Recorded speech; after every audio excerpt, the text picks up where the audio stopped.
ఈ రోజున లక్ష్మీదేవి బిల్వవృక్షంలో కొలువై ఉంటుందని మనందరికీ తెలిసిన విషయమే. అయితే బిల్వపత్ర పూజ అనగానే శివుడికి చేసేది మాత్రమేనని అందరి సాధారణ అభిప్రాయము. అయితే బిల్వపత్రాలతో పూజిస్తే లక్ష్మీదేవి కూడా ప్రసన్నురాలవుతుందని ఎందరికీ తెలుసు.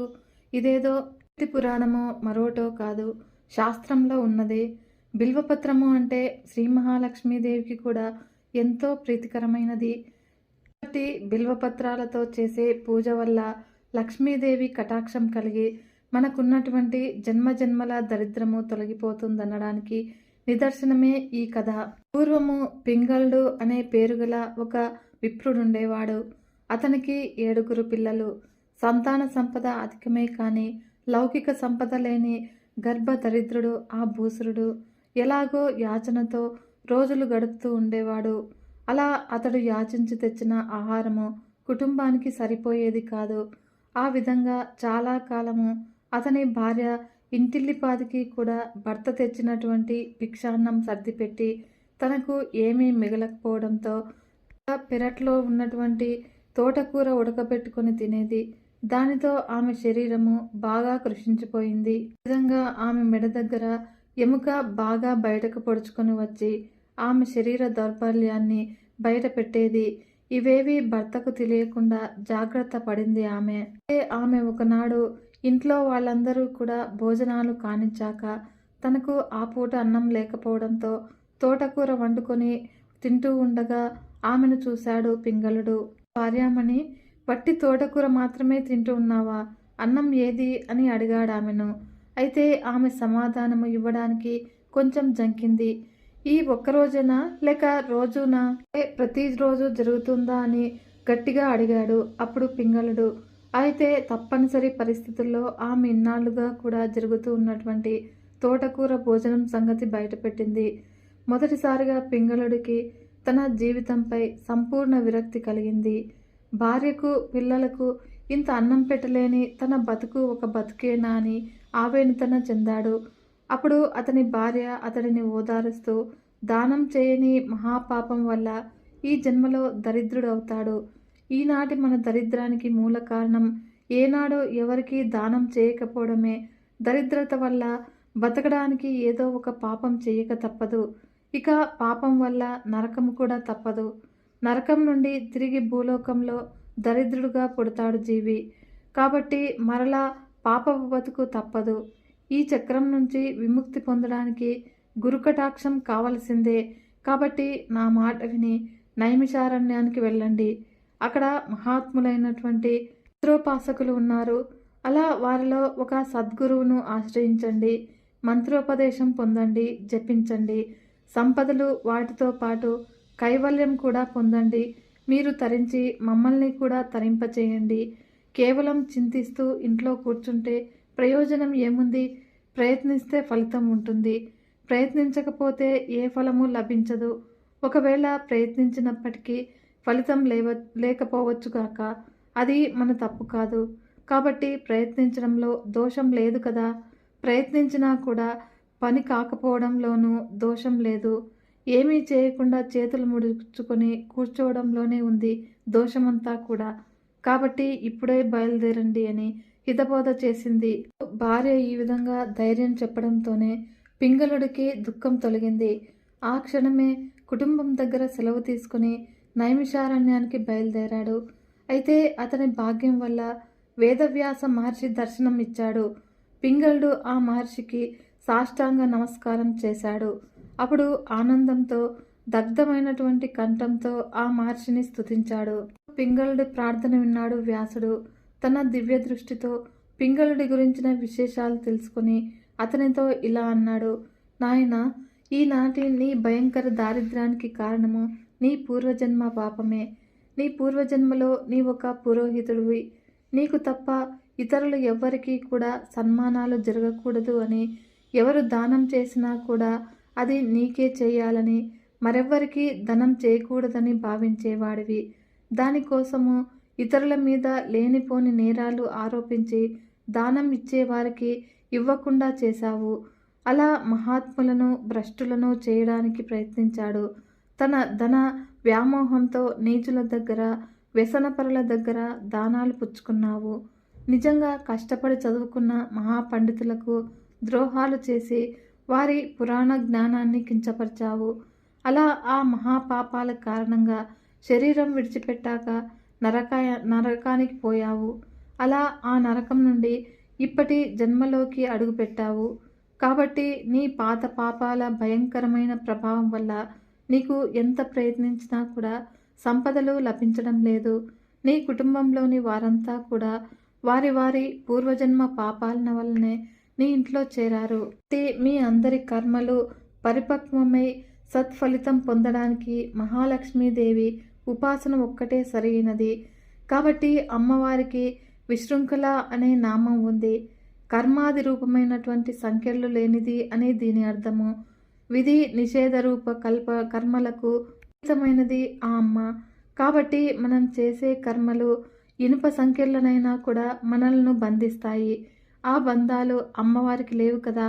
అందుకే అమ్మను ఉపాసిస్తే పాపకర్మలు అనే సంఖ్యలను తెంచివేసి శుభ పరంపరలను ఇస్తుంది. అందుకే ఆ అమ్మనే పూజించాలి. పూర్వము దారిద్ర్య నాశనానికి పోయిన సామ్రాజ్యము తిరిగి పొందడానికి ఇంద్రుడు ఈ మహాలక్ష్మీదేవిని 8 శ్లోకాలతో స్తుతించాడు. ఆ స్తోత్రానికి శ్రీ మహాలక్ష్మీదేవి సంతుష్టురాలై అతనికి ప్రత్యక్షమైంది. అలా అతనికి సకల వరాలు కూడా ఇచ్చింది. ఆపై అతనితో ఇలా అన్నది, దేవేంద్ర, నీవు చేసినటువంటి ఈ స్తోత్రము వేద సమ్మతమైన స్తోత్రము. ఇందులోని నామాలన్నీ కూడా మహామంత్రాలే. శ్రావణ శుక్ల పక్ష ద్వితీయ తిథి నుంచి కానీ భాద్రపద పూర్ణిమ నుండి కానీ మహాలక్ష్మి అష్టోత్తరము 3 పూటలా చదువుతూ మారేడు దళాలతో శ్రీ మహాలక్ష్మీదేవిని పూజించు అని వేదవ్యాసుడు ఆజ్ఞాపించగా పింగళుడు భక్తితో ఆయన చెప్పినట్లుగానే శ్రీ మహాలక్ష్మీదేవిని పూజించాడు. పింగళుడు భక్తితో ఆయన చెప్పినట్లుగానే శ్రీ మహాలక్ష్మీదేవిని పూజించాడు. అప్పుడు మాకు లక్ష్మీదేవి ప్రత్యక్షమైంది. అతని దారిద్ర్యం తొలగించింది, సకల సంపదలు ఇచ్చింది. కాబట్టి బిల్వపత్ర పూజ ప్రభావము ఇటువంటిది అని చెప్పి అంతర్ధానమైంది. అశ్వయుజ శుద్ధ పాడ్యమి కానీ కార్తీక మాసంలో ఏదైనా ఒక సోమవారం నుంచి కానీ తక్కిన మాసాల్లో శుక్రవారం నుండి కానీ ఈ స్తోత్రంలోని ఒక్కొక్క నామాన్ని పఠిస్తూ 9 రోజులు విడిచిపెట్టకుండా మధ్యలో ఏ రోజు కూడా ఆపకూడదు. అలా నన్ను బిల్వపత్రాలతో పూజించిన వారికి ఎంతటి దారిద్ర్యాన్ని కూడా తొలగించి సర్వ సంపదలు ఇస్తాను. ముందుగా గణపతిని, తర్వాత గురువును ధ్యానించి పూజా మందిరంలో పటము లేక లోహ ప్రతిమ అంటే బంగారు, వెండి, రాగి ఇత్తడి రూపాలని ఉంచి యథాశక్తి అర్పించాలి. అలా బిల్వపత్రాలతో పూజించాలి. పూజ మధ్యలో ఎట్టి పరిస్థితుల్లోనూ కూడా లేవరాదు. మరియు నైవేద్యము ఆవు పాలు కాచి చల్లార్చి పంచదార కలిపిన ఆవు పాలని నివేదించాలి. అలా ఆ ఆవు పాలు కుటుంబ సభ్యులు తాగాలి. అలా ఈ పూజ ఇహపర సుఖప్రదమైనది అని అమ్మవారు సెలవిచ్చారు. విధంగా ఇంద్రుడు అమ్మవారిని ఆజ్ఞాపించినట్లుగానే పూజించి స్వరాజ్యం పొందాడు. కాబట్టి నీవు కూడా అలాగే చేయి. నీకు శ్రీ మహాలక్ష్మీదేవి ప్రతిమను ఇస్తాను, అష్టక స్తోత్రము ఉపదేశిస్తాను అని ఇలా పలికి వేదవ్యాస మహర్షి పింగళుడికి మహాలక్ష్మి అష్టకాన్ని ఉపదేశించాడు. ఈ స్తోత్రము 3 పూటలా చదువుతూ మారేడు దళాలతో శ్రీ మహాలక్ష్మీదేవిని ఎవరైతే పూజిస్తారో ఈ లక్ష్మీదేవి కటాక్షం తప్పక లభిస్తుంది అని వేదవ్యాసుడు ఆజ్ఞాపించగా పింగళుడు భక్తితో ఆయన చెప్పినట్లుగానే శ్రీ మహాలక్ష్మీదేవిని పూజించాడు. అప్పుడు లక్ష్మీదేవి ప్రత్యక్షమైంది. అతని దారిద్ర్యం తొలగించింది, సకల సంపదలు ఇచ్చింది. కాబట్టి బిల్వపత్ర పూజా ప్రభావము ఇటువంటిది అని చెప్పి అంతర్ధానమైంది లక్ష్మీదేవి. పల్లెటూర్లలో అందులోనూ శివాలయాల్లో బిల్వ వృక్షాలు ఉండటం సర్వసాధారణము. పట్టణాలలో బిల్వ వృక్షాలు ఉండటము అనేది చాలా అరుదుగా ఉంటుంది. ఒకవేళ ఉన్నా కూడా అవి ఎక్కువ సంఖ్యలో లభ్యం కాకపోవడం మాత్రము అత్యంత అరుదైనని చెప్పాల్సి ఉంటుంది. కాబట్టి ఈ వ్యాసం చదివిన వారంతా కూడా బిల్వపత్రాలతో పూజించి అమ్మవారి అనుగ్రహానికి పాత్రలు కావాలని కోరుకోవడం సహజమే. అలాంటి వారు మారేడు దొరకకపోతే మాత్రము చాలా ఇబ్బంది పడుతూ ఉంటారు. అటువంటప్పుడు ఏం చేయాలో కూడా వేదవ్యాసుల వారు చెప్పారు. వెండి లేక బంగారంతో 108 బిల్వపత్రాలు తయారు చేయించుకొని వాటితో కూడా పూజించవచ్చును. దేవతలు రాక్షసులు అమృతం కోరి క్షీరసాగరాన్ని మదిస్తే అందులో నుంచి క్షీరసాగర కన్యగా ఆవిర్భవించింది శ్రీ మహాలక్ష్మీదేవి. ఈమె అనంత రూపిణి అయినప్పటికీ అష్టలక్ష్మి స్వరూపిణి అయి ప్రధానంగా 8 రూపాలలో మనల్ని అనుగ్రహిస్తుంది. అవి ధనాన్ని ప్రసాదించే ధనలక్ష్మి, విద్యలను ప్రసాదించే విద్యాలక్ష్మి, ధాన్యాలను అందించే ధాన్యలక్ష్మి, మరియు మానసిక స్థైర్యాన్ని అనుగ్రహించే ధైర్యలక్ష్మి, విజయాలనిచ్చే విజయలక్ష్మి, సంతాన సౌభాగ్యాన్ని కలిగించే సంతానలక్ష్మి, పరాక్రమాన్ని ప్రసాదించే వీరలక్ష్మి, మరియు వైభవాలను అందించే గజలక్ష్మి, ఇలా 8 రూపాల్లో ఆవిర్భవించి మానవుని మనుగడకు కావలసిన ముఖ్యమైన సంపదలను అనుగ్రహిస్తుంది. చక్కటి అలంకరణలతో అలరారే సర్వవ్యాపిని శ్రీ మహాలక్ష్మీదేవి అమ్మవారి దివ్యమంగళ విగ్రహంలోని అంతరార్థాన్ని మనం గ్రహించవలసి ఉంటుంది. కాబట్టి జ్ఞానరూపిణి అయినటువంటి అమ్మవారు సంపూర్ణంగా వికసించిన పద్మంలో కూర్చుని ఉంటుంది. ఇది సత్వగుణానికి పరిపూర్ణమైనటువంటి జ్ఞానరూపానికి ప్రతీక. బురదలో ఉన్నప్పటికీ కూడా దాన్ని ఏమాత్రం అంటనివ్వని పద్మము స్వచ్ఛతకు ప్రతిరూపమే లక్ష్మీదేవి కరుణ నిర్మల జలం లాంటిది. అందుకే పద్మం చుట్టూ కూడా నిర్మలమైన జలం ఉంటుంది. కాబట్టి ఈ నీరే సకల ప్రాణులకు జీవనాధారము. అమ్మవారి అష్టోత్తరాలలో మొదటిది ప్రకృత్యై నమః అని, అంటే ఆమె ప్రకృతి స్వరూపంగా వర్ణించబడింది. అందుకు ప్రతిరూపంగా ఆకుపచ్చని చీర ధరించి పచ్చటి శోభతో ప్రాణులను మనుగడకు అవసరమైనటువంటి ప్రకృతిని నేనే అని నిరూపిస్తుంది.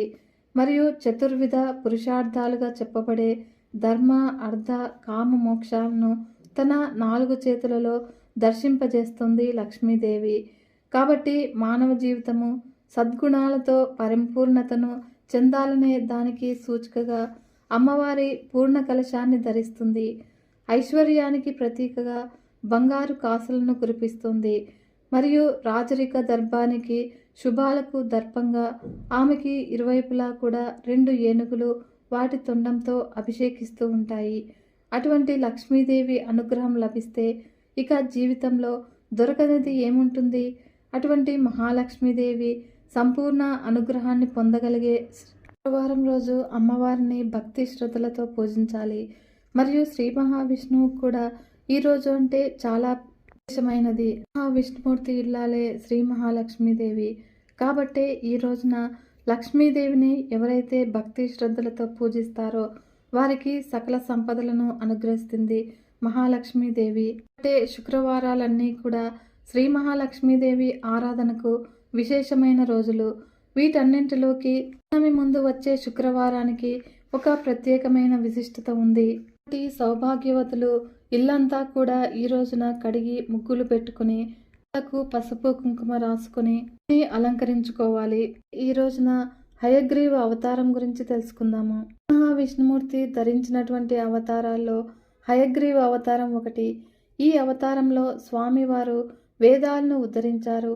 అందువల్ల వేదాలతో పాటు సమస్తమైనటువంటి వాంగ్మయానికి, జ్ఞానానికి హయగ్రీవుడు అధిపతి అయ్యారు. ఈ అవతారంలో స్వామివారు గుర్రం ముఖము, మానవ శరీరంతో కలిసిన రూపుల్లో దర్శనమిస్తారు. స్వామి వామాంకం మీద లక్ష్మీదేవి ఆసీనురాలై ఉంటుంది. స్వామి తెల్లటి శరీర ఛాయ కలిగి ఉండి శంఖము, చక్రము, చిన్ముద్ర పుస్తకాలను 4 చేతుల్లో ధరించి భక్తులకు దర్శనమిస్తారు. ఈ భాగవతము, స్కాంద పురాణము, భాగవతం వంటి పురాణ ఇతిహాసాల్లో హయగ్రీవ అవతారోత్పత్తికి సంబంధించి అనేక అంశాలు వర్ణితమై ఉన్నాయి. వీటి ప్రకారము ఈ అవతారోత్పత్తికి సంబంధించి అనేక కథలు వ్యాప్తిలో ఉన్నాయి. మధుకైటబులు అనే రాక్షసులు వేదాలను అపహరించి పాతాళంలో దాచిపెడతారు. అలా వేదాలు లేనిదే సృష్టి కార్యం చేయలేనని బ్రహ్మదేవుడు విష్ణుమూర్తికి విన్నవించుకుంటాడు. అప్పుడు వెంటనే శ్రీ మహావిష్ణువు హయగ్రీవ అవతారంలో పాతాళానికి చేరి రాక్షసులను వధించి వేదాలను రక్షించి బ్రహ్మదేవునకు తిరిగి అప్పగిస్తాడు. మరొక కథనం ప్రకారము దానవులతో యుద్ధం చేసి అలసిపోయినటువంటి శ్రీ మహావిష్ణుమూర్తి అల్లెతాటిని గడ్డం కింద ఉంచుకొని పోతూ ఉన్నాడు. అలా దేవతల కోరిక మేరకు శివుడు భ్రమర రూపం ధరించి అల్లెతాటిని కొరుకుతాడు. శివాలన తెగిన అల్లెతాటి వేగానికి విష్ణుమూర్తి శిరస్సు శరీరం నుంచి వేరుపడుతుంది. విచారపడినటువంటి దేవతలు గుర్రపు తల తీసుకువచ్చి శ్రీ మహావిష్ణువుకు అతికించి ఆయనను పునర్జీవితుడిని చేస్తారు. ఈ విధంగా స్వామివారు హయగ్రీవులయ్యారు. ఇంకా మరెన్నో కథలు హయగ్రీవ అవతారోత్పత్తికి గురించినటువంటి విశేషాలను మనకు తెలియజేస్తాయి. హయగ్రీవుడు పరిపూర్ణమైనటువంటి వేదమూర్తి. స్వామి రూపము సకల విద్యలకు నిలయంగా భాసిస్తూ ఉంటుంది. అంతేకాదు హయగ్రీవుడు సకల దేవతా స్వరూపం కూడా. ఈ హయగ్రీవుని వల్లనే ఈ లోకానికి లలితా సహస్రనామము, త్రిశతి మొదలైనటువంటి విద్యలు అందాయి. సాక్షాత్తు హయగ్రీవ స్వామి అగస్త్య మహర్షికి శక్తి ఉపాసన రహస్యాలను బోధించినట్లుగా బ్రహ్మాండ పురాణంలో ఉంది. ఆధ్యాత్మిక ప్రపంచంలో అత్యంత ప్రాచుర్యం పొందినటువంటి లలితా సహస్రనామము శ్రీ హయగ్రీవుని వల్లనే లోకంలో వ్యాప్తిలోకి వచ్చింది. అంతేకాదు సకల మంత్ర తంత్రాలకు సైతము హయగ్రీవుడు అధిపతి అని బ్రహ్మాండాది పురాణాలు విస్పష్టంగా ప్రకటిస్తూ ఉన్నాయి. ఆ మహోన్నత అవతారమూర్తి అయినటువంటి హయగ్రీవ స్వామిని అర్చించిన ఎందరో ఋషులు ఆత్మజ్ఞానాన్ని సంపాదించి తిరిగి ఆ విజ్ఞానాన్ని సమాజ పునరుద్ధరణ కోసము వినియోగించారు. సాక్షాత్తు పరమేశ్వర స్వరూపమైనటువంటి ఆదిశంకరులు, విశిష్టాద్వైత మత సిద్ధాంతకర్త రామానుజాచార్యులు హయగ్రీవ ఉపాసన చేసి సర్వోన్నత జ్ఞానాన్ని సంపాదించారు. ఈ హయగ్రీవ ఉపాసన పుణ్యఫలితం వల్ల శ్రీపాద రాజతీర్థులనే పండితుడు రాజాస్థానంలో జరిగినటువంటి పాండిత్య సభలో విజయం సాధించాడు. కనుక మంత్ర ప్రభావం వల్ల శ్రీపాదునకు కలిగినటువంటి వాగ్బంధనం కూడా హయగ్రీవోపాసన వల్ల తొలగిపోయింది. గాలవుడు అనే మహర్షి హయగ్రీవుని ఉపాసన చేయటం వల్లనే వేద విద్య పారంగతుడయ్యాడని మహాభారతం చెబుతుంది. సూర్యునితో సమానమైనటువంటి సూర్యునితో సహా దేవతలందరూ కూడా హయగ్రీవుని ఉపాసన చేసినట్లుగా హయగ్రీవ ఉపనిషత్తు చెబుతోంది. ఈ హయగ్రీవ స్థుతిని నిశ్చల బుద్ధితో పారాయణ చేసిన వారికి సకల విద్యాబుద్ధులు కలుగుతాయని శాస్త్రవచనము. హయగ్రీవ ఉత్పత్తి జరిగినటువంటి పౌర్ణమి రోజున శ్రీ మహావిష్ణువును హయగ్రీవ మూర్తిగా అర్చించి శనగలు, ఉలవలు, గుగ్గిళ్ళు నివేదన చేయాలి. ప్రత్యేకించి విద్యార్థులు నిత్యము హయగ్రీవ స్తోత్రాన్ని పఠించడం వల్ల ఉత్తమ విద్య స్వామివారి అనుగ్రహ ఫలితంగా లభిస్తుంది. విన్నారు కదా ఫ్రెండ్స్, ఈ వీడియో మీకు నచ్చినట్లయితే ఒక చిన్న లైక్ చేసి మన ఛానల్ని ఇంతవరకు సబ్స్క్రైబ్ చేసుకోకుంటే సబ్స్క్రైబ్ చేసుకుని సపోర్ట్ ఇవ్వండి ఫ్రెండ్స్. మరొక మంచి వీడియోతో మీ ముందుకు వస్తాను. అంతవరకు సెలవు. నమస్కారం.